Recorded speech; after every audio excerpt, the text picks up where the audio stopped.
Today we have the 2022 Tesla Model Y.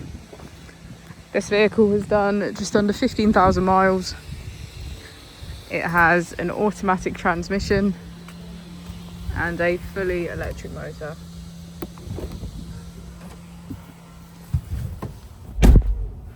On our user interface, we're met with an overview of the vehicle. This allows us to open the bonnet, charging port and boot, all from within inside the car.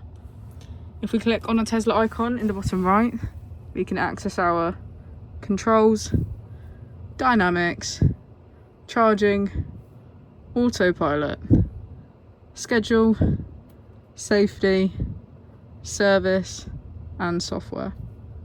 Within safety, we have advanced features such as a pin to drive and a glove box pin.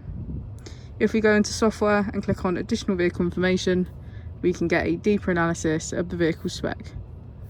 The Model Y comes with a 360 degrees camera, and with that you can access your dash cam. If we press here, we can access our climate control with heated seats on either side, heated steering wheel and a heated windscreen.